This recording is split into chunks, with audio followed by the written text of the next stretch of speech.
Harihi Om. Om Gajananam Bhudaganadisevidam Kapittajambho Balasara-vakshidham Umasudam Soka-vinashakaranam Namami Vigneshwara-pada-pankajam. Om Gajananam Mahakayam Vignarajam Vinayagam Vishvesham Vishvashaksham Ganeshayam Namo Namaha. Om Shreem Hreem Kleem Glaum Gam Ganganapadaye Sarvasiddhi Pradeshaya Vigneshaya Namo Namaha. Om Sahanao Bhavatu Sahanao Bhunakthu Sahavedyam Karabhavahai Tejasvinapatitamastu ma vitvishavahai. Om Shanti Shanti Shanti. Divom Tat Sat Sri Sarveshwararpanamastu. Harihi Om.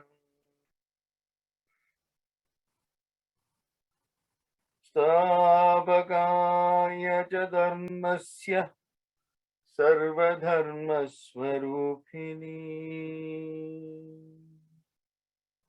avadharavarishthaya Ramakrishnaya te namaha. Shri Gurubhyo namaha. Harihi Om. Om Tat Sat. Sai Ram. Welcome to week 12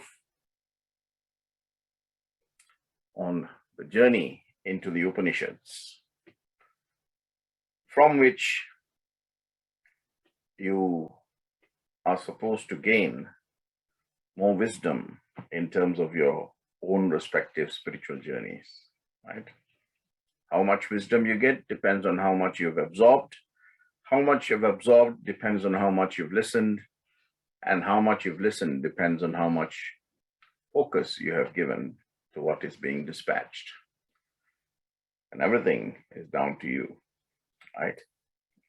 Hence, still the surroundings before you can still your mind, right? That means controlling the faculties of your panchendras, what you see, what you hear, what you speak, what you smell, and what you touch. You control that, then you control the externalities. Once you control the externalities, then you can go within, internalize your focus. Okay, so today we are looking at, last week we looked at the Mandukya Upanishad. Today we are looking at Mandukya Upanishad. Right, Mandukya. Again, a very significant Upanishad. Goes back to about 6th century CE. Although there are one or two reports that say it was in AD 1, the first or 2nd century AD, but my own research suggests a more realistic time period is around the 6th century CE. Again, it's a Mukhya Upanishad. It's one of the significant Upanishads, and it links to Atharvana-veda, right? Atharvana-veda. And it is, remember I said to you last week, Mandukya Upanishad is number 5 in the lineage of importance as far as all the Mukhya Upanishads is concerned, the 108 Upanishads. And this is number 6. Mandukya is number 6. It is perhaps the shortest of all Upanishads, right? It has only 12 mantras. The 12 mantras are divided into 4 chapters. And the central focus is the oneness between the Jiva and the Brahman. Jivatma, Brahmatma, right? Again, Shankara has said lots about this. And the essence perhaps is the oneness, right? You are one with Brahman. Aham Brahmasmi, the same thing, but from a Mandukya perspective. And who's the author? The Rishi that is related to Mandukya Upanishad is called Gaudapada Maharishi, right? This is like the kernel, the central part of or fruit or something, middle, the focus, right? The kernel of the Vedanta or the Vedantic philosophy, right? And has been reported. Shankara obviously refers to it as profound amongst the Upanishads. The chief one, he says. It is the chief amongst the others, having the distinction of being recommended as one on its own, enough by itself to lead man from the unreal to the real, from untruth to the truth, from tamastoma jyoditkamaya.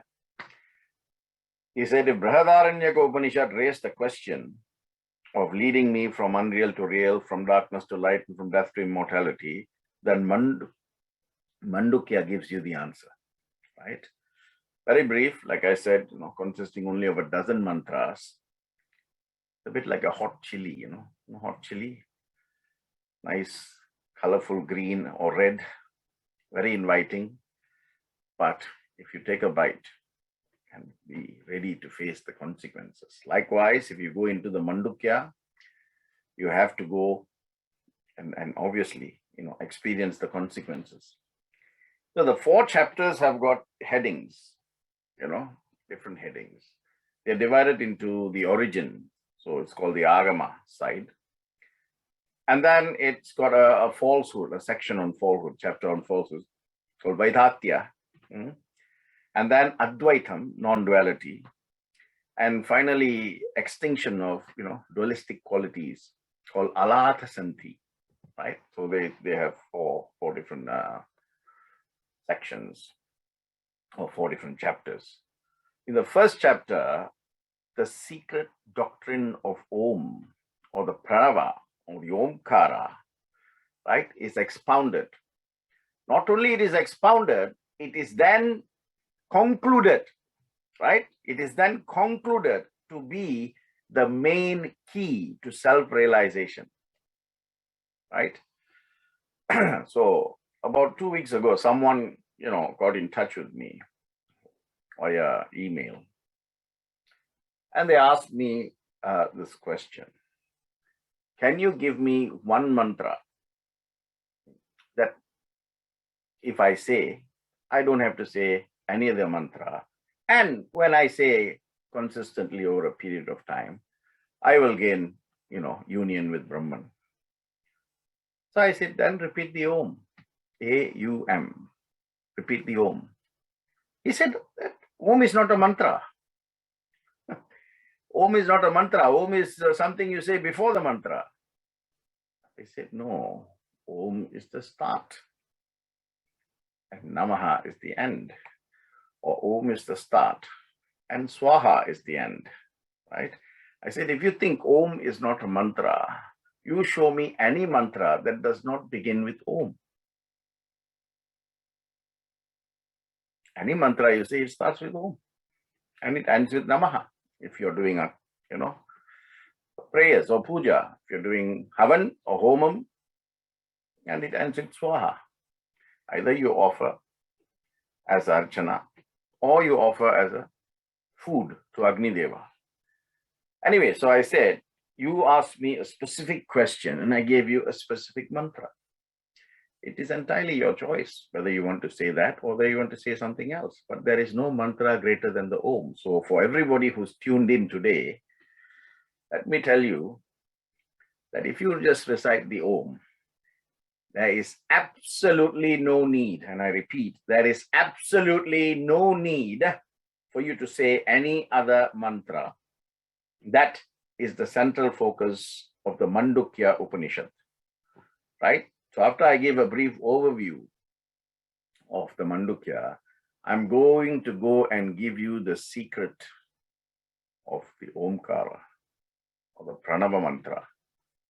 So all those of you tuned in today, you are meant to tune in to get this teaching, to get this instruction, to get this jnana, to get this wisdom.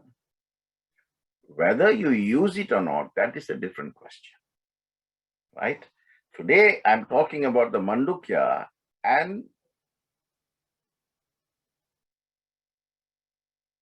I'm supposed to give you the secret.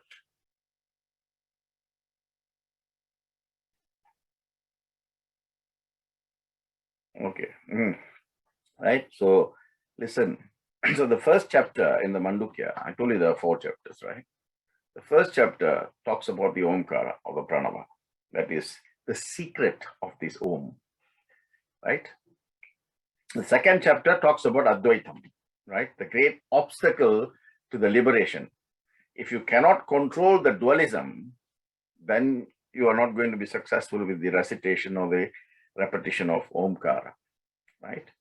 And third and fourth focuses on how to get rid of dualism so that you can link, you can link up with the Omkara and enjoy the canon of Om. Everything is Omkara, all its permutations and products and byproducts is Omkara. Brahman is also part of that Omkara. He is identified by Omkara, he is identified with Omkara, and is identified through Omkara, right? So the Brahman or the Atma Brahman, which is beyond vision, is manifest as Omkara. Omkara. So the Mandukya Upanishad contains the essence of the teachings of the entire Vedantic philosophy to say that you are one with Brahman. Then the student may ask, so what then is the, in the end is the view? What then in the end is the view? To which the Guru can say, if, for example, you are stricken with disease, right? You are stricken with disease. And by treatment, by the consumption of certain medication and by the, following of some treatment, you regain your normal health as the disease is slowly but surely removed. So too, the Atman, identifying itself with the miseries of the world, slowly recovers its normal original state when the duality that is manifesting itself as the phenomenal universe is destroyed. That means Maya. When Maya is removed and destroyed, the Atman gains its, original spiritual self. And the goal, the goal of the Mandukya is moksha, moksha vriddhi, right? Or liberation. That means for you, the attainment is the practice. The attainment is the practice of the knowledge of the identity of the Brahman and your own Jivatman, Paramatman, right? You, Jiva, are the human being, Manusha, and Paramatma is Brahman or Purusha. So how to transcend from the stages of a Manusha to the stages of a Purusha? Right? That's what the Mandukya Upanishad proposes, discusses, and concludes as the only way. If you ask me how, then I'll say through meditation on Om. Through meditation on Om. A-U-M. Right? That's why it starts, the very first mantra, I told you there are 12 mantras, right? The very first mantra starts with Om iti et aksharam idam sarvam tasyo bhavyakyanam. Om iti ethat aksharam idam sarvam tasyo bhavyakyanam. That means all is Om. All is Om. Om is all. The entire universe is comprised of the syllable of Akara, Ukara, Makara. A-U-M. So A-U-M, Om, is also referred to as Nadha Brahman. Nada means sound. Or Shabda Brahman, sound. Nada Brahma, Shabda Brahma. Right? Om. So many, until today, perhaps, maybe some will know, right? I'm not saying all will not know, but most will not know. So if I asked you, for example, right, how many stages has A-U-M got? Most of you will say 3. Akara stage, Ukara stage, Makara stage, right? Well, this is the secret. It has 4 stages. You only know 3. And that is why you cannot reach self-realization, because you don't know the existence of the fourth, right? So today you will know what is the fourth stage, right? There are four padas or stages, or khandas or stages, right? It's just like when you are born, there is a nakshatra on which you are born. There is a rashi on which you are born, right? 12 rashis and 27 nakshatras. But there are also four padas, or lagnas, as it is called. So looking at your time of birth, your place of birth, the latitude and the longitude, one can say, how astrology is going to affect your life to some extent. Obviously, if you believe, it works. If you don't believe, it will still work whether you believe or not, because that is the law of the universe. It doesn't mean that if you don't believe, the natural law will not work simply because you don't believe, but you don't accept it, but it doesn't mean it's not going to work, right? So, so your birth chart is like that, right? What lagna. So if you go to these Jyotishas, or people who, do your charts, birth charts, or people who can do your kundli, then they will ask you your time of birth, place of birth, and they'll say which pada, which lagna, So there are 4 lagnas, right? Depending on which lagna you're born, it will determine your nakshatra and your rashi and so on and so forth.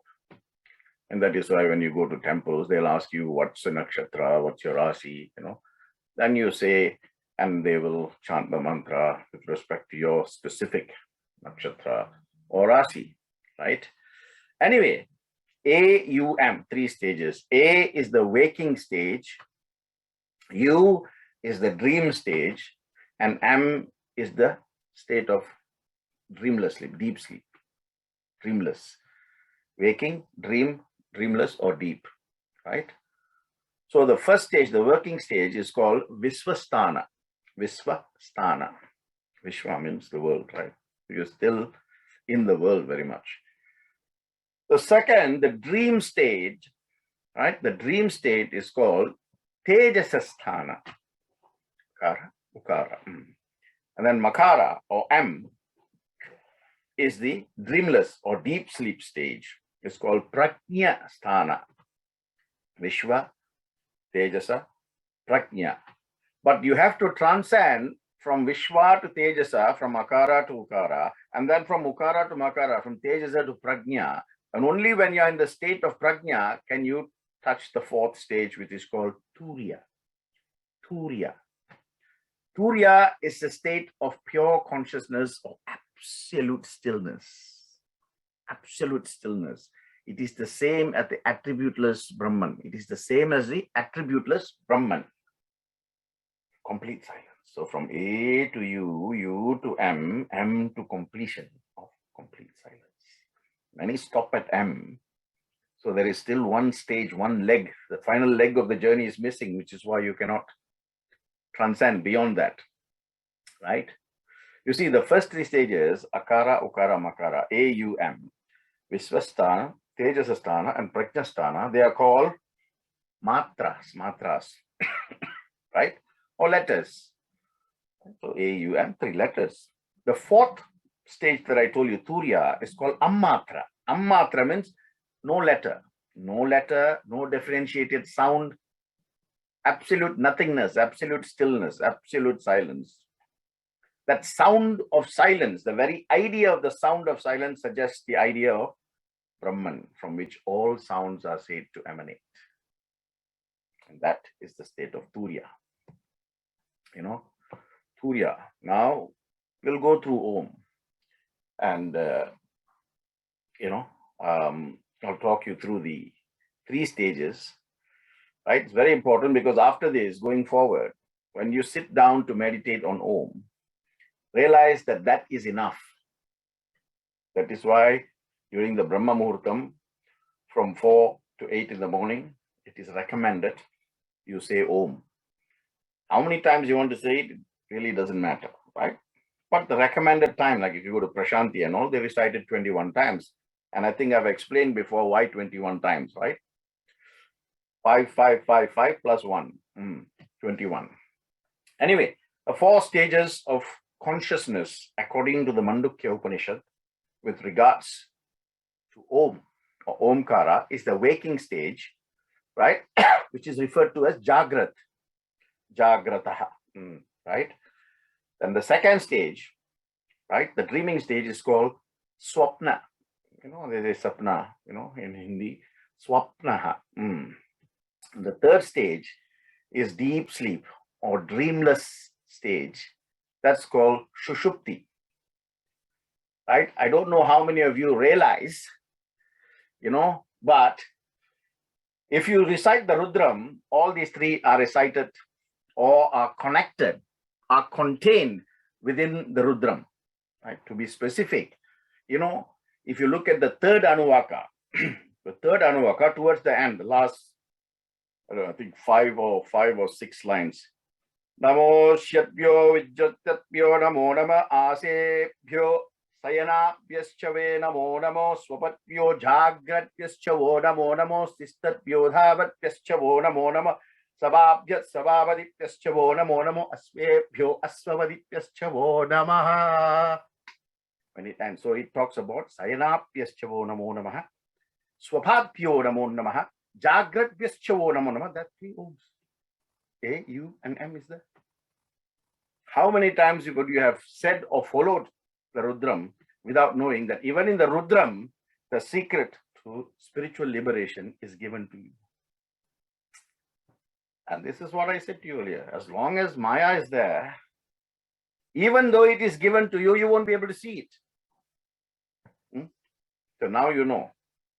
The first state is the waking state. The waking state, the A, Jagrat.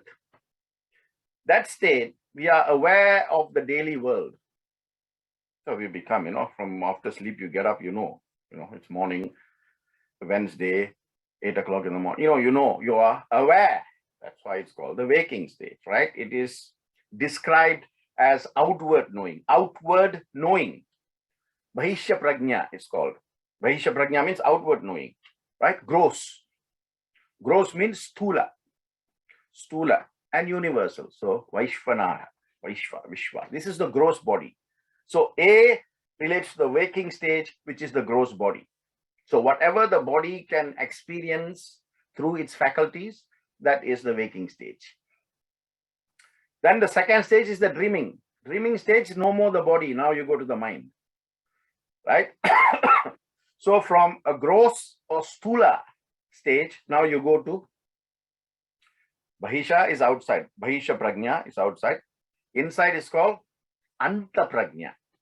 Antarayami, Antakarana. Anta prajna is inside, internal. Subtle, not gross. Gross is stula. This is subtle. Praviviktaha. Praviviktaha. That's subtle, right? And burning. So Tejasa. That's why I said the first one is Vishwa, Jagrat. The second one is Tejasa, Swapna, dreaming, right? This is the subtle body. So the first stage A equals the gross body, outward looking. The second stage, the dreaming stage, looks at the internal, the mind, the subtle body, right? The third stage is the deep stage, deep sleep stage. In this stage, of course, you go from outward, you go inward, you go into the depth,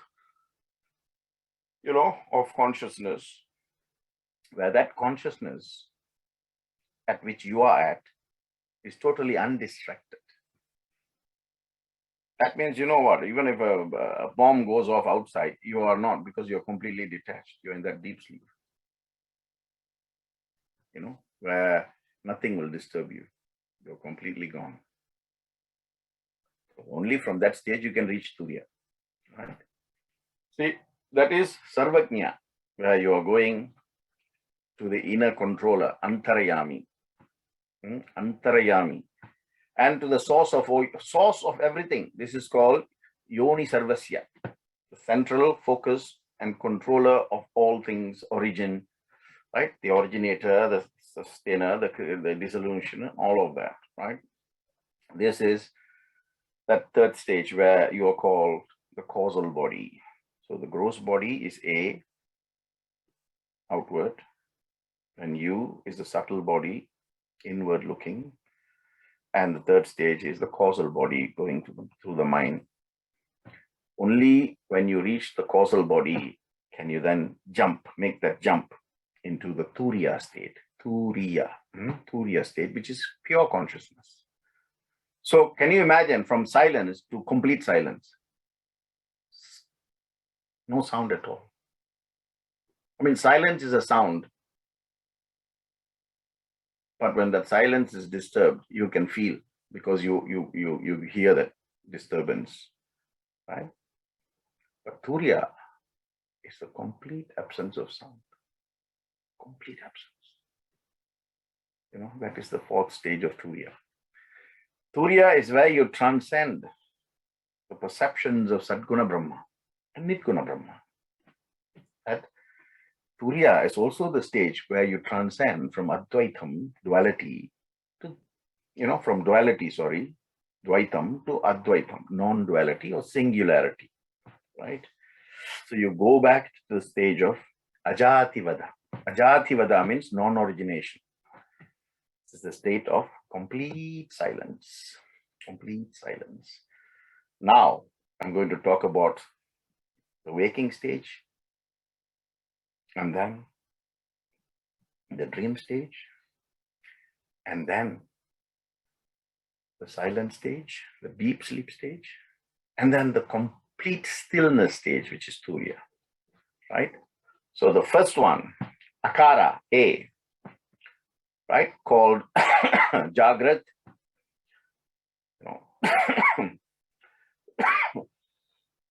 where the sphere of activity is you are conscious of all the external subjects. You are conscious. And this, the Mandukya says, has 7 limbs and 19 mouths. 7 limbs and 19 mouths. So what are the 7 limbs? The 7 limbs here, because your waking stage, it has to connect back to the body. Remember I said A is equal to the gross body, right? The gross body, everything you are. So it looks at, for example, 7 limbs of the body.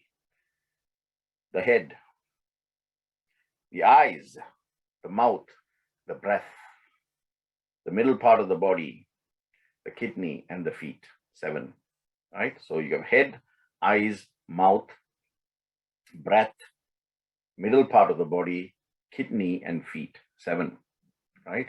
This 7 connects to the Panchabhutas, right? For example, they have counterparts in the universe.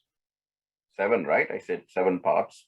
Heaven, sun, fire, air, akasha, space, water, and earth. 7. So the 7 limbs, when you are waking, connects to the universal energy, right? But how much you stay connected, that's a different matter. That depends on how much focus you have, right? Now, 19 mouths, what are these? This is just the waking stage. Can you imagine? You have to control all this before you go to the second stage, which is Ukara, or Swapna, to the stage of a dream stage, right? Anyway, 19 mouths, 5 organs of perception. Jnana-indriyas, hearing, touch, sight, vision, taste, and smell. And then the 5 organs of action, Pancha-indriyas, speech, touch, movement, generation, and excretion. 10. Then 5 pranas. Pranas I spoke about last week as well. Your prana, apana, vyana, udana, and samana. So 5, 5, 5. Pancha-indriyas, jnana-indriyas, pancha pranas. And the remaining 4 is manas, mind, buddhi, intellect, ego, ahamkara, and of course, chitta, thoughts. So mind, intellect, the I, the ego, and of course the thoughts. 4. So 15 plus 4, 19. So 7 limbs and 19 mouths. These are, as it were, the mouths or organs by means of which the waking person experiences gross objects, hence the gross body, experiencing through the 7 limbs and 19 mouths, the gross objects, akara. So gross, of course, you can hear the sound, you can touch things, you feel things, you can move, So the universe can be looked at from 2 perspectives, the microcosmic perspective and the macrocosmic perspective, right? The microcosmic is subjective, right? Adhyatma. And is endowed with 4 quarters. That is the Om. Vaishva, Tejasa, Prajna, and Turiya. The macrocosmic universe, the objective universe, it has also the 4 quarters, right? The spheres that are limitless, the sun, the moon, the stars, 4 quarters, so 4 and 4. See, everything is balanced, right? The attribute, there's the first 3 stages, A, U, M. The waking stage, the dream stage, and the deep sleep stage can be experienced by man to go to the 4th stage, which is the attributeless Brahman or complete silence, called the stage of Turiya. Is completely transcendental, right? Beyond all causal relations. That's why from gross body, you go to the subtle body. From subtle body, you go to the causal body. From the causal body, you latch on to the unrelated substratum of all appearances. Unrelated. So energy is in the air. But you can't just open your eyes and go because your faculties are still, so you will remain in the waking stage. That's why you cannot dream when you're awake. You have to sleep. And only when you are in the sleep, after you get out of that waking stage, only you can go to the dream stage. And only when you're in the dream stage and you finish your dream, you go into the deep sleep. Right? How much you are thinking, how much of chitta, thoughts in there will determine whether you have a dream or not. Some of us can just put our heads down and the next minute we are gone. People always call me and say, I had this dream, what do you think? I said, you guys are so lucky getting dreams, man. I put my head, next morning I get up and I was back to work. So it's not the same experience for everybody, right? So, and also the dream, you're still not detached yet, because the next day you can talk about your dream, isn't it? You say, brother, I had a dream. I was here, I was going there. And you can describe everything, where you were, what you were doing, who was there with you. So that's the dream stage. Ukara, next stage, right? Swapna or sapna, right? You, dream stage. This is the 2nd quarter. The 1st quarter is a waking stage, Jagrat. The 2nd stage is from waking, you go into a dream stage. Here, the sphere of activity is the dream, right? The state of dreaming, who you are conscious of the internal objects,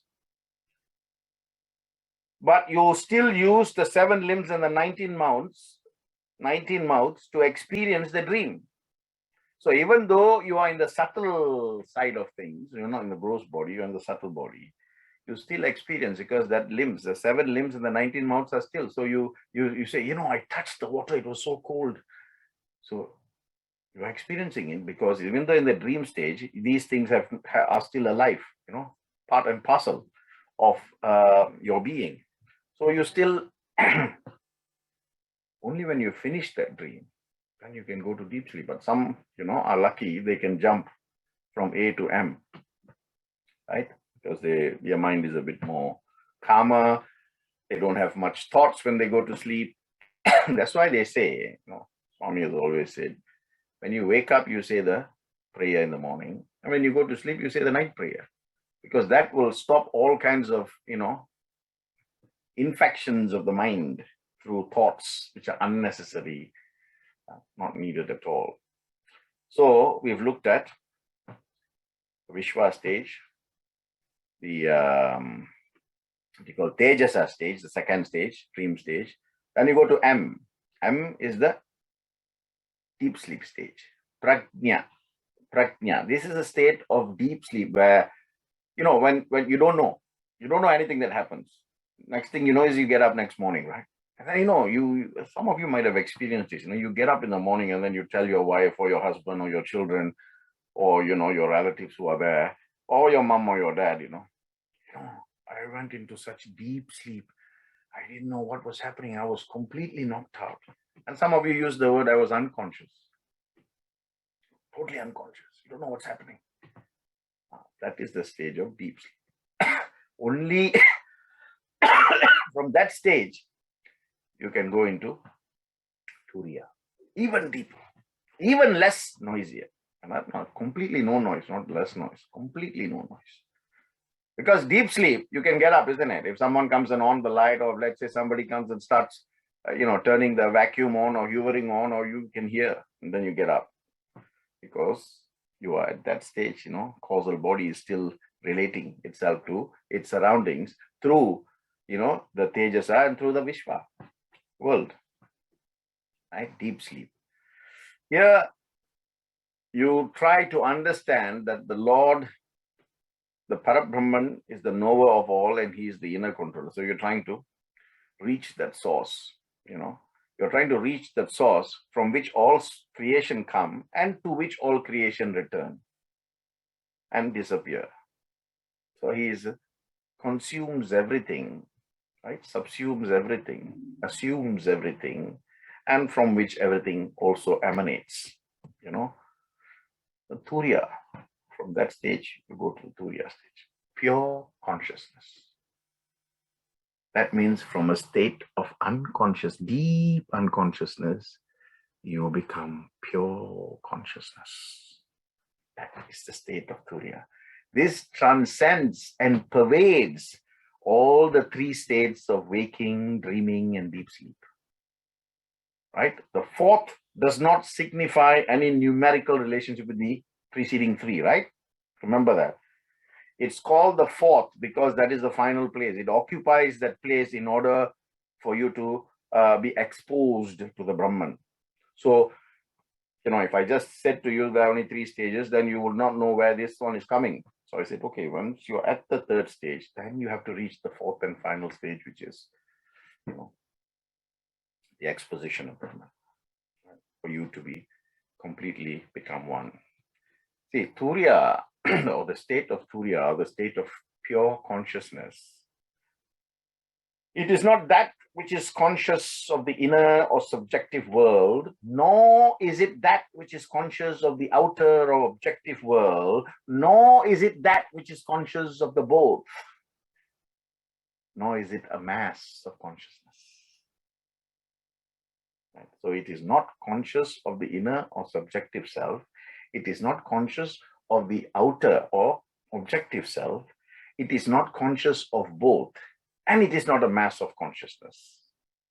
Because if you look at any one of those, then you are not in a state of pure consciousness. You have to go beyond.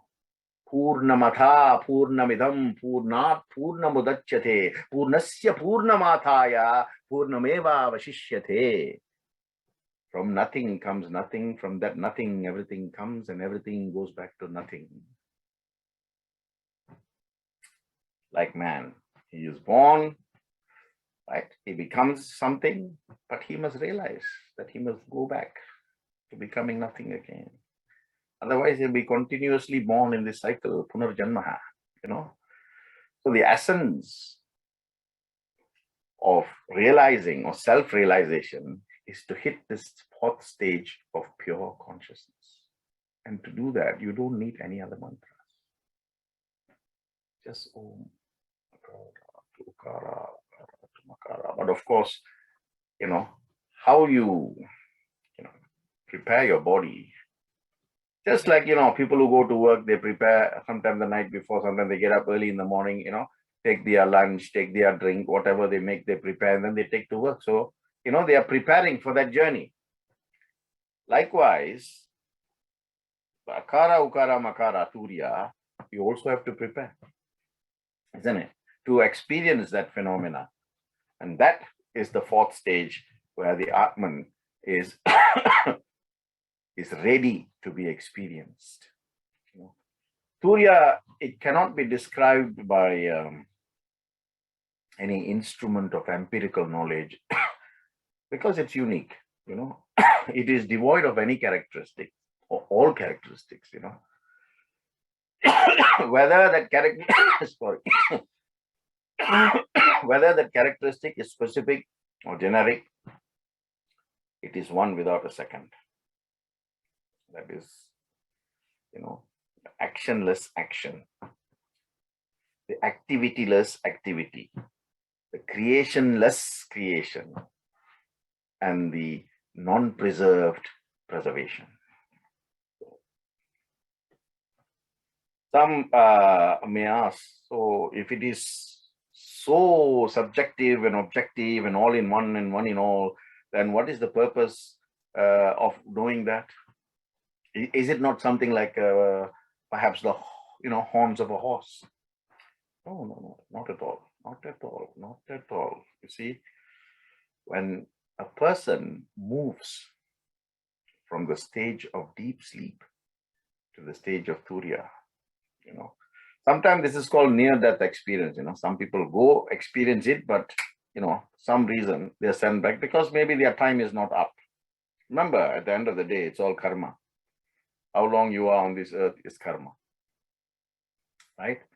If someone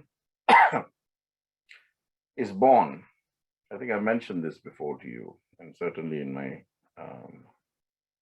sessions on karma, I've said, people are so outwardly looking at things and they say, no, the child was just born, only 3 months and he died. How cruel is the God? No. How kind is that God? Because the child doesn't have to go through the sufferings or the pangs of the worldly issues. A child had a little bit of debt. That was paid in the 3 months of life. Maybe 3 months also, it had to suffer a little bit here and there. Finish. That is finished. You are discharged. That's it. You go into a hospital when you're not well, right? They keep you there for a few days, 3 days, 4 days, 5 days, 1 week, whatever, until the time you are fit to be discharged, isn't it? Then what do? Do they keep you even after you're well? No. The moment you are fit to be discharged, they give you a discharge note. Get out of the hospital, go. Same thing with karma. The moment you are fit to merge, again, that depends on what you have accumulated, right?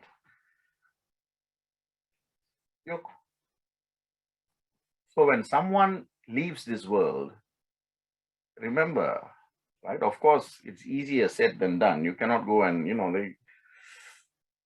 you can show sympathy, but you cannot empathize unless you have gone through the same experience, right? So empathy is completely different from sympathy. What I'm saying is, for one to go from the stage of deep sleep into Turiya, one has to practice.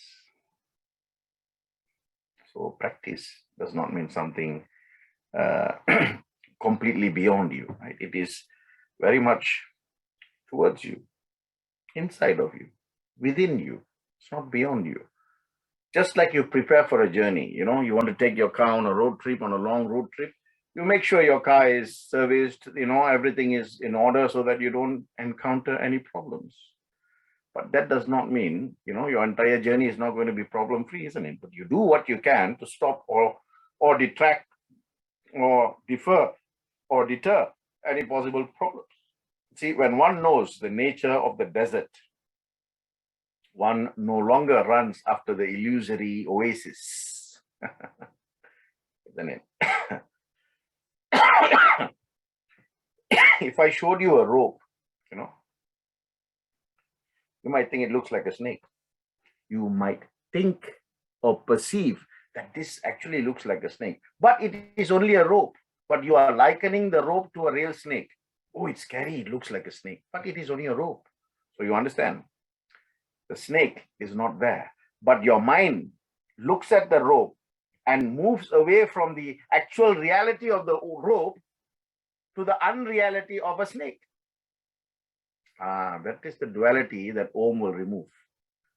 The deep, steep stage, this is what it will remove. Take off all these unrealistic things. Now, you only, from the state of deep unconsciousness, you go to state of pure consciousness.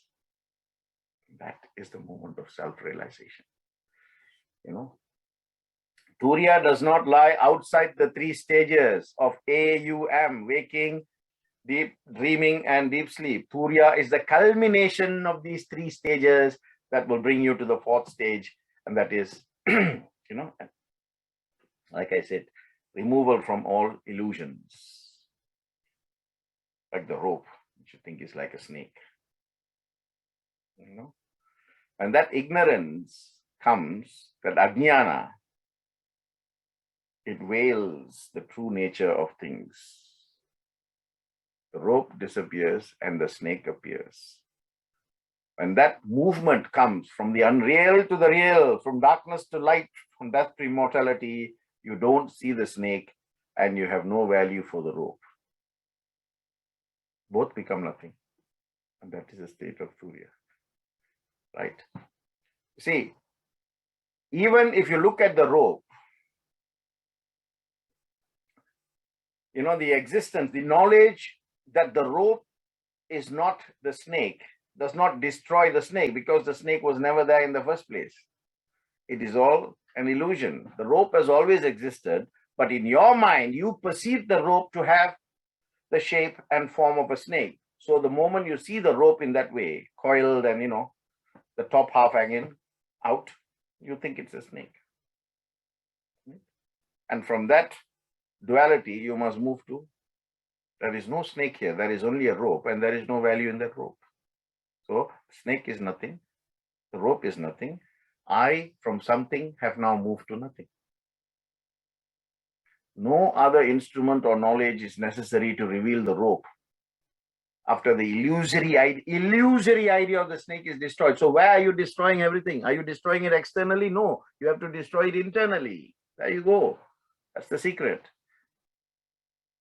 Right? Whatever you want to destroy in the outside world, you have to first destroy in the inside of your head. The chitta, the thought, the manas, the mind, through the buddhi, intellect, through jnana, wisdom. That's how you deal with it. No other instrument of knowledge is necessary except that realization. So you say, which God do you pray to? Oh. Why should I pray to any specific God? Ekam sat vipraha bahuda vadanti. God is one, but is known by many names. Right? Mother, the concept of mother is one, but your mother is called in different languages, in different ways, but that doesn't change the concept or the principle of motherhood, isn't it? Likewise, you must move away from Sadguna to Nitguna, from Nitguna to Brahman. Because one half of Brahman is Satguna, the other half is Nitguna. Completely they are Brahman.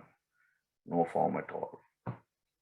From form to formless, from Karma Kanda to Jnana Kanda. Right? From Jnana Kanda to Jnani. That's what you need to become. Right? Now, the symbol Om. I drew one earlier. Can you see the Om? Right? So if I can tell you, for example, this part here. Let me take a pen. And this part here. Right? This is the Jagrat stage, waking stage, where you're here.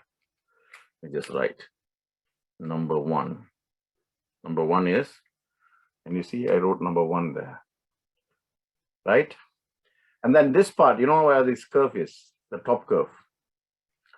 This part is number 2. Can you see? So I've written number 2. Right? That is a swapna, dream stage. So the waking stage, you go to the dream stage, and then you come here. This part is the dreaming stage. Number 3. So can you see, I put number 3 there. So 1, waking stage. 2, right, dreaming, dreaming stage, deep sleep stage, and then this part, the bindu there, that is number 4. That is the state of Turiya. That is the state of Turiya. So when you look at the Om itself tells you the secret of, what stage, what can happen at which stage. So the first, where I showed you at the bottom curve, is the Vishwa stage, where the sphere of activity takes place. That's why it's a long, because the waking stage,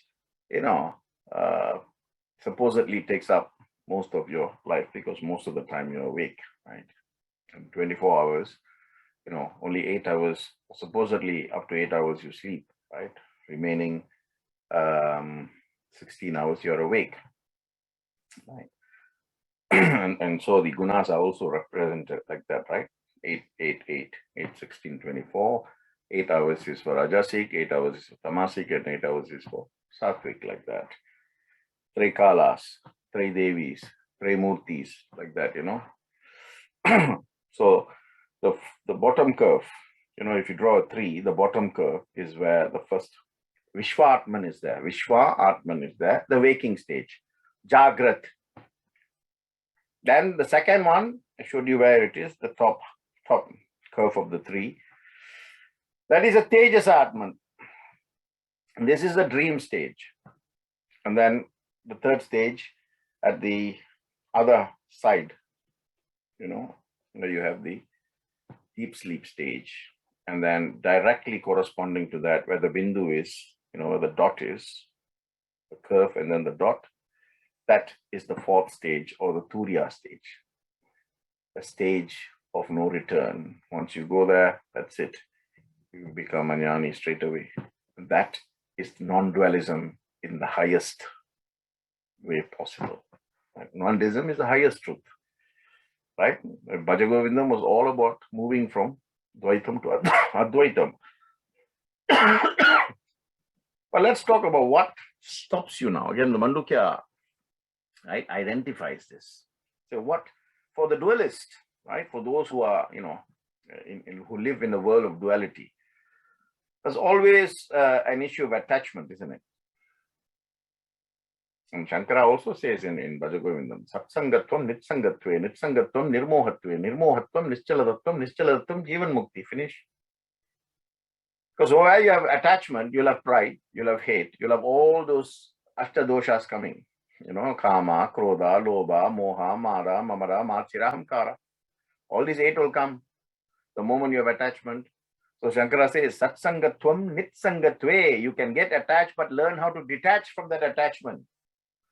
Satsangatvam, Nitsangatve. Nitsangatvam, Nirmohatve. Moha, Nirmoha means move away. Once you detach yourself from the desires that come with it.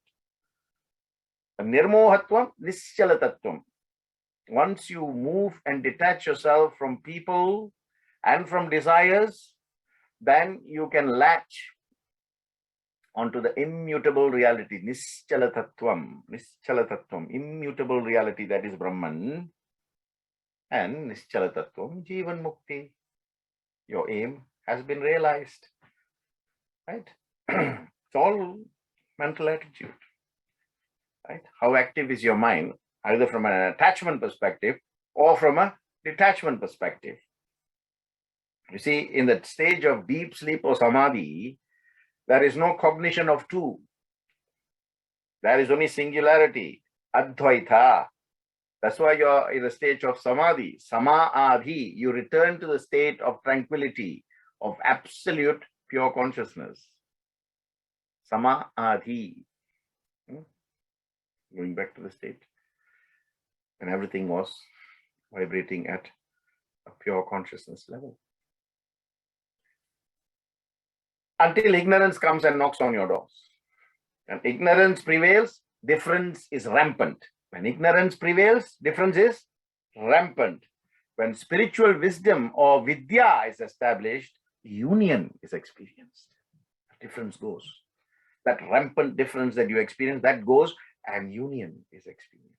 That is why they say the union between the Jivatma and the Paramatma is the state of pure consciousness. That is the central focus of Mandukya, right? So it's telling you, right, chapters 3 and 4, focusing on how to achieve the state of Advaitam, or moving away from the state of Dvaitam. Attain a no-mind state where there is non-attachment and there is no discrimination. That alone is capable of becoming eternal, unaffected by time, unaffected by space. That is the truth. That is the state of Atma Chaitanya. Atma Chaitanya. You know, like Meera, and I've repeated this many times, right? And it's worth repeating. Meera, when she goes into that state of singing for Lord Krishna, she loses herself. And when she loses herself, she's either vibrating in the deep sleep stage and the Turiya stage, no? In and out, in and out, in and out. And I think I mentioned this once when Meera was singing. So deep was her bhakti that Krishna actually had to come in front of her. And when he appeared, but she was still in that stage of vibrating between deep sleep, you know, prajna and turiya, back and forth, back and forth, back and forth, back and forth. Finally, she came back to number 3, right? Prajna state, deep sleep, waking up. And when she Jagrat, she came out of that and she saw Bhagavan Krishna there. She said, "My Lord, you are here." And then he says, "Yes, I have been here for a while." Then she asked, "How long have you been here?" He said, "I've been waiting for you for the last 2 hours. And I'm just waiting patiently." So you see, when you get lost at that level, time and space does not affect you. That's why our rishis, when they go into meditation and at that depth, time and space is immaterial. It doesn't affect you. And so you're already communicating beyond time, beyond space. That's why God is known as Kala. Kala Titha. There's a beautiful song of Shiva, isn't it? Kala Titha means one who is time and one who has the power to destroy time. Kala Tithaya, Siddhi Rupaya. That is the real. Atma Chaitanya is the real bit. Everything else is unreal. Hence the prayer in Brihadaranyaka Upanishad, lead me from the untruth to the truth, from the unreal to the real. Turn the mind away. You know, I always say to you, turn the outward mind, the external mind, turn it inward, turn it internally from the sensory world that captures you and enslaves you and then captivates you. Turn it inward. Then you attain the no-mind experience. What do people mean when they tell you, "I don't mind"? Think about it, huh? What do they mean when they tell you? When you ask them something, you know, "I don't mind." And you yourself would have said that many times. You know, I mind, I don't mind. That mind there, what does it mean? It means it doesn't affect you at all. That is the no-mind stage you have to come to experience Turiya. Right? See, one thing you must understand, right? Trying to control the mind without a clear understanding of the nature of the sensory world would be in total vain, a valueless effort. Because you must understand and accept and become constantly aware that the attachment will not end and the agitation will not cease in so an easy way. That will continue. That will continue to challenge you until you realize and transcend all agitations and all attachments. That will bring you to a stage of Nitya Swayam Prakasha, transcending all agitations and discrimination. Attempting to curb the mind without the aid of discrimination, Viveka, Hmm? And I did Bhagavad Gita, I told you what is the Viveka. The reins that Krishna is holding, the reins that goes to the horses are the senses. Krishna holding the reins. The reins is the Viveka. Krishna is Buddhi, Arjuna is mind. So only when the mind surrenders to the Buddhi can exercise the right sort of discrimination of Viveka to control the senses. What a beautiful message. A picture paints 1,000 words. People look at the picture every day and it doesn't paint any word. Nice picture, huh? Yeah, beautiful. Very good. That's it. Lost in translation, as they say. You must be firmly fixed on the conviction that the world is a myth. Then you can aspire for prashanti, perfect peace, and abhaya, fearlessness. So says the Mandukya.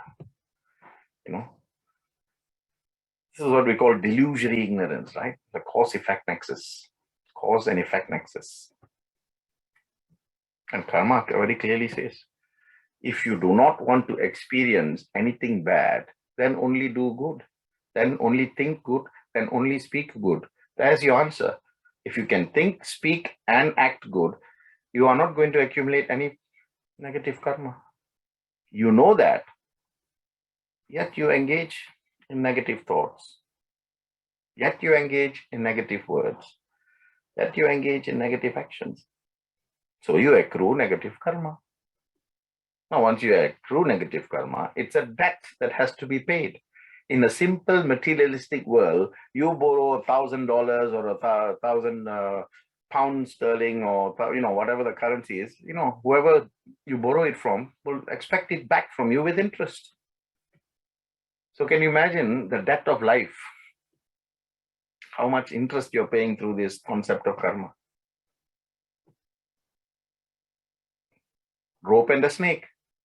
Snake isn't there. The mind thinks it looks like a snake. It can be a snake. It would be a snake, These are the machinations of the inferences of the mind. No basis or explanation is needed. It's very irresponsible, right? That's what Maya does to you. It makes you think about things which, on a rational or responsible basis, this is what I say, this is the clasping of delusion, is the fate of those who are steeped in ignorance or avidya or ajnana. Whereas those who are moving away don't have that problem. They can automatically say, no, I don't need this.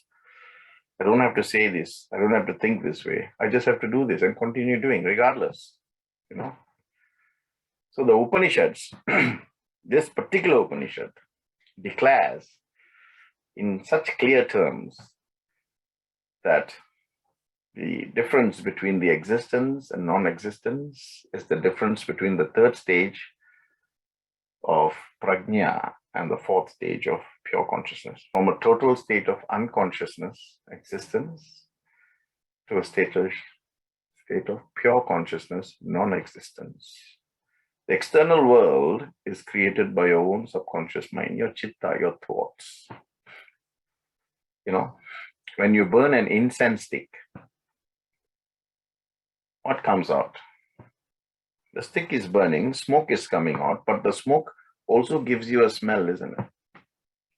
Likewise, everything is created subconsciously.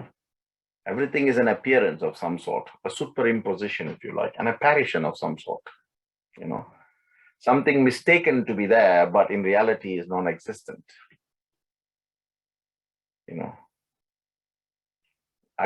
Ajnana, or the absence of wisdom, right? Or the advent of ignorance is the fertile land for birth and rebirth. And that's why they give you the life, so that you can use the life to move from ajnana to jnana, avidya to vidya. So worldly illusion, we have to get that out. You know what is good, what is bad for you. So just focus on the good. Contemplate on this and reach to that union stage, Turiya. Right? So, and name, form, object, nama, rupa, vastu, bhava, all that doesn't matter. All get merged into the all-pervasive, all-inclusive Parabrahman or the Paramatma. And that is the teaching of Mandukya Upanishad. That is the essential philosophy in the briefest of terms. Anyada sharanam nasti tvameva sharanam mamaha tasmat karunya bhavena raksha raksha sarveshvaraha. Om Tat Sat.